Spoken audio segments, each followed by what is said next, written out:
explain your experience with childbirth and with the differences between having benefits and not?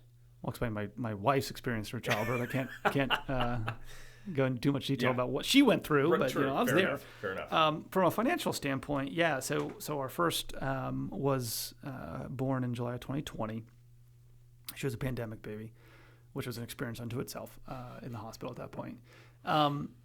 My wife had an insurance plan through her job. It was at a school and got laid off due to the pandemic because schools closed everywhere, right? So lost her insurance. It would have driven our costs up from our company plan because we were a very small company at that point in time. We had a grandfather plan in there. We're like, let's put you on an ACA plan. Yep.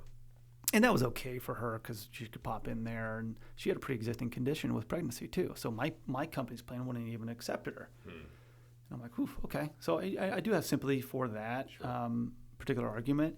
So joined an ACA plan, and it was a high deductible HSA plan because we had an HSA. And so everything's good, like great, perfect, normal, healthy pregnancy, birth. And so we finally get, bills start rolling in.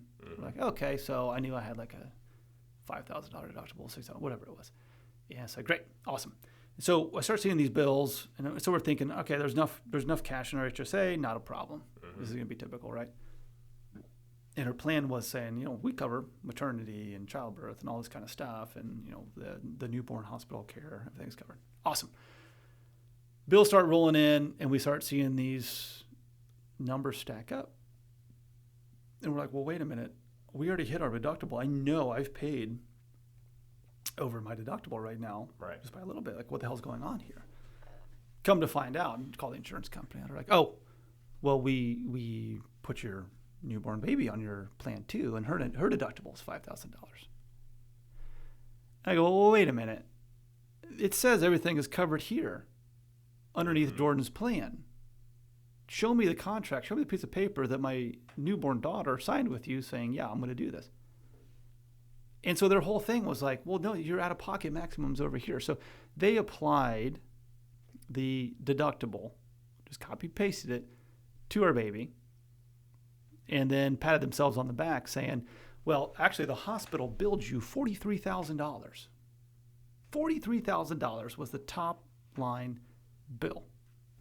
For traditional birth, no C-section, nothing, traditional birth, no complications. No, the only complications, the anesthesiologist put the epidural in too far and gave Jordan a spinal headache for about a week. Ooh.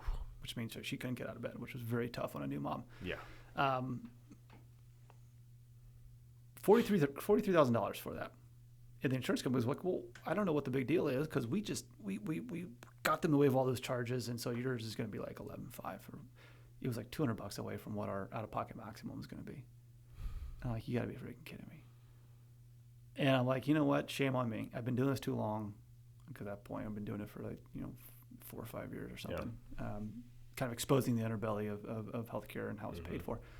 And so we went back and forth with them. We ended up negotiating and settling, somewhere in between there. But I'm just like, you know what? This is such a racket. Yeah. It is unbelievable racket. Because then you read headlines about how these insurance companies are posting record profits. And I'm like, you know what? I'm not against companies making profit. No. But I want you to do it in a transparent way where if there is some shady stuff going on, you're going to get busted on it. Well, healthcare is just slimy the way it's done. Oh yeah. Charge masters, hospitals, like they only know the pricing over here, and then everybody else says, oh, we got all these discounts off you. And I always think of, I laugh when I think of health insurance because a lot of people will say, well, my health insurance company will go to bat for me and negotiate. Yeah. And I go, great, what kind of discount do you think they're going to get for you? And they're like, oh, they'll say they'll give me, 60% discount. I go, great, 60% off of what? Oh, I don't know. Okay, so if you walk into a coffee shop and buy a cup of coffee for $5 and just pay $5 right there, you know what it is. Versus I walk in and I say, I'm going to pay with my coffee insurance. I get a 60% discount. And the coffee company says, oh, okay, great, but that $5 doesn't apply to you. Your price is different. It could be $100. Say, here's your $100 cup of coffee. Insurance pays for $60 of that. Hey, your price is $40. Are you going to be happy with that? No. Well, no, that's garbage. Well, that's exactly what is happening at hospitals with health insurance. Somebody else behind you walks in and says, hey, here's a different coffee insurance company. This one gives me a 70% discount. Great.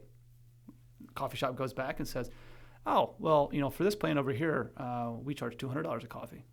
Are you going to be happy with that 70% discount? No, because nobody asked what the damn price is to start off with. Right.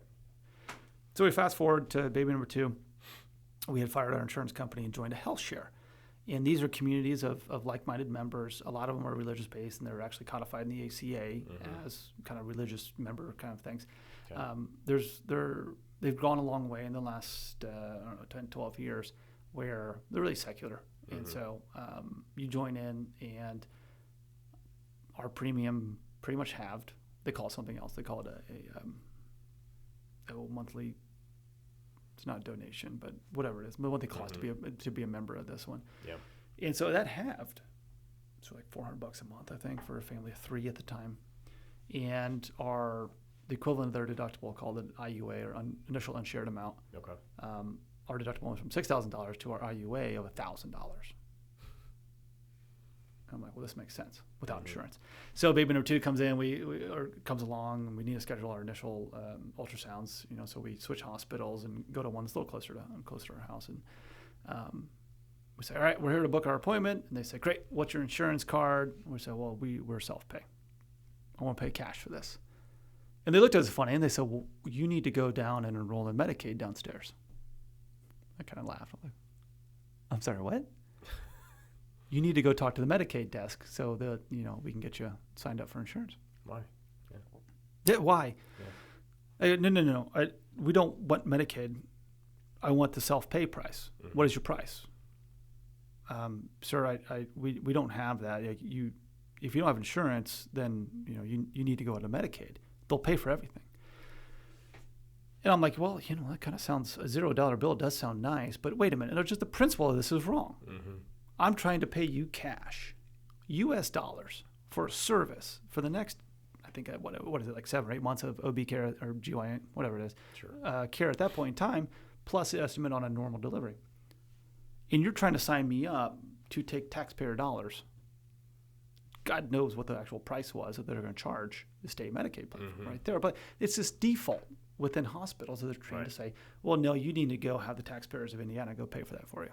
And I'm like, I am one of them. Going to get upset about this, right? So I had to actually physically pull out my checkbook and said, I need to know what number to put on this check so that I can hand this to you so that my wife can now go see the doctor. Mm-hmm. It took about 15 minutes later, and they finally came back with a price. And they said, okay, so the next 8 months, it was like $2,300 to see the doctor, incrementally and all the different schedule of it. Plus, we think delivery is going to be about in the $4,000 range, plus your overnight stays, that kind of thing. The total price was like $7,000 or something. Versus 40. And I laughed. I go, what you just quoted me for everything was $4,000 less than what I would have paid, what I had paid with my insurance plan with baby number 1. As a deductible. As my out-of-pocket maximum. Yeah. And they laughed. They go, yeah, well, medical care is usually cheaper if you don't use insurance. And I'm just like, geez. So I made the initial check there. It was like $2,500 or something I had to pay. And then I sent that into our health share company. Health shares company said, great, you're responsible for the first $1,000. We'll take care of everything else. I saved $10,000 on baby number 2 by not being insured and going with the health share after asking a cash price. Wow. There you go. There's modern healthcare in a nutshell. Modern healthcare in a nutshell.